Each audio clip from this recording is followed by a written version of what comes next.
الحمد لله على أصغر النعم وأكبرها. الحمد لله على أبسط النعم وأعظمها. الحمد لله دائما وأبدا. السلام عليكم، ان شاء الله تكونوا بخير، ان شاء الله تكونوا في احسن حال وتكونوا في صحه جيده وانتم تشاهدوا في هذا الفيديو. نبداو بالصلاه والسلام على سيدنا الحبيب، اللهم صل وسلم وبارك على سيدنا حبيبنا محمد عليه افضل الصلاه والسلام. بغرير ولا قرصه ولا كيما حبيتوا تسموهم بالقمح الكامل حبيت نجربها معكم، واكيد عطاتنا نتيجه بزاف هايله وبنين، واكيد اهم شيء انه صحي. على بركة الله نصلوا على سيدنا الحبيب ونبداو بالوصفة. عندي هاد دقيق قمح الكامل، رايح شوية هكا دقيق بزاف. راح نشوفوا مع بعض بهاد البغرير بهاد القمح الكامل. هنا عندي 3 كيلات من هاد القمح الكامل. اي كيلات درتوها البنات كملوا بها كامل المقادير.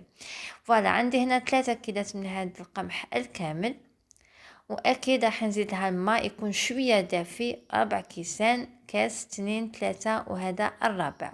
3 كيلات ب4 كيلات تاع ماء، مغرفه كبيره تاع خميره الخبز ومغرفه كبيره تاع حليب بودره تعطيها البنه وتعطيها هذيك الخفه. وزدت لها أنا مغرفه كبيره مش معمره تاع عسل حر ورشه تاع ملح. وهنا رايحه نمكسيهم بهذا البغا ميكسور، نضربوهم يعني واحد 2 دقائق حتى 3. يعني نحبسوا كل دقيقه نحبسوا شويه باش يعني نحافظوا على البغا تاعنا، ما نروحوش يعني 3 دقائق على بعضها. نحبسوا ونكملوا، نحبسوا نكملوا 3 دقائق. وعندي هنا حبه بيضه حنديرها بالبيض البنات، حبه بيض كامله مع كميه تاع فانيلا باش تنحينا هذيك الريحه تاع البيض. نخلطوها مليح وراح نزيدوها في هذا الخليط. فوالا هاد البيض راح يعطيها تاني واحد البنه، راح يعطيها واحد الخفه بزاف هايله. وهنا نكملوا نزيدوا هكا نخلطوها واحد دقيقه واحده اخرى حتى يعني تدخل ولا تتجانس مليح هذاك البيض مع الخليط. وهنا حنزيد ندير لها مكون اخر يعطي لها خفه على خفه. نهز هكا كميه من هاد الخليط. عندي هنايا لاليفيغ ولا خميره الحلويات، حنهز منها هكا مغرفه صغيره تاع قهوه تكون هكا معمره. فوالا وهنا حنزيد لها مغرفه كبيره تاع خل ابيض من الاحسن.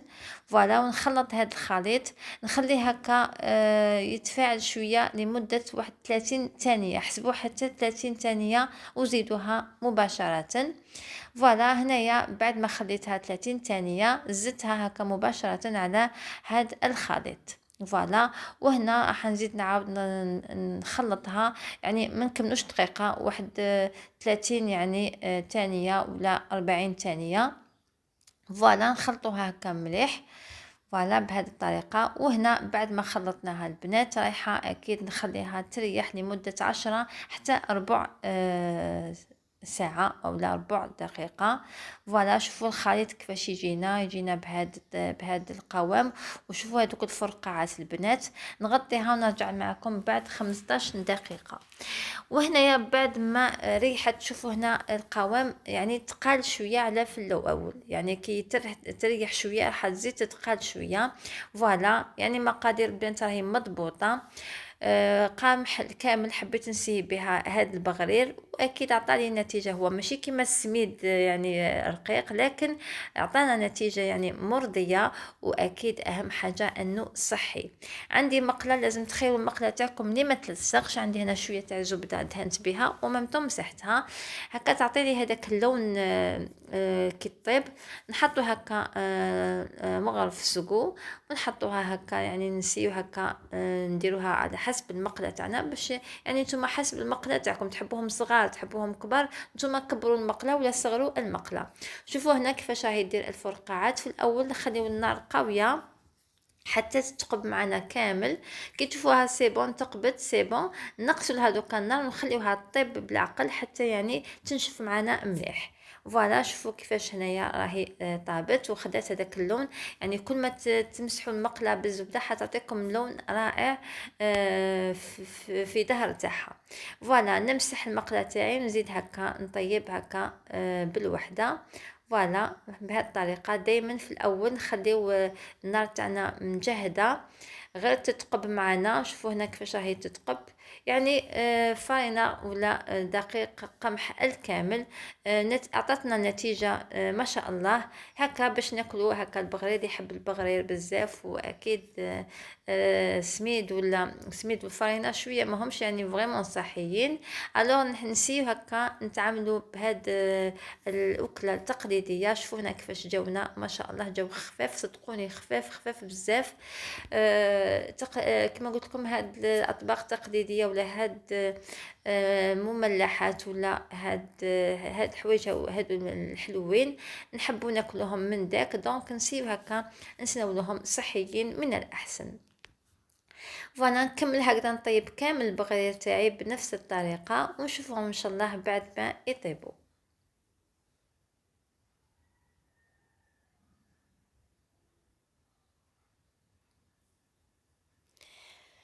فوالا هنا بعد ما طيبنا كامل البغيض تاعنا نروحو هكذا نديروها. انا كل وحده كيفاش ديرها، كاين يديروها بزيت الزيتون، كاين يديروها بالزبده كيما انا ندير فيها. هنايا عندي زبده بيو البنات، زبده صحيه ندهن بها. هنا بعد ما يعني سخنتها ندهنوا بها ونديروا لها هكا العسل الحر. تقدروا حتى وانتم طيبوا تقدروا ترموا لها هكا رشه تاع الزبيب تاني باش يجي هكا صحي، سورتو هكا للدراري الصغار. انا ما كانش عندي، دونك نتوما تقدروا ديروها. زدت هكا وسيت هكا بزيت بالعسل، عسل حر من الاحسن. فوالا نزيدو نرشوها هكا من فوق. وشوفوا البنات كي نقسمها كيفاش تعطي لي هذاك القوام الرائع. بغرير ما شاء الله البنات بزاف هايل وبنين وصحي. فوالا كان هذا هو البغير تاعنا ولا القرصه. ان شاء الله تعجبكم وان شاء الله تجربوها، لما لا احدكم يعني ما شاء الله. نشوفوا ان شاء الله البغير تاعنا في طبق التقديم.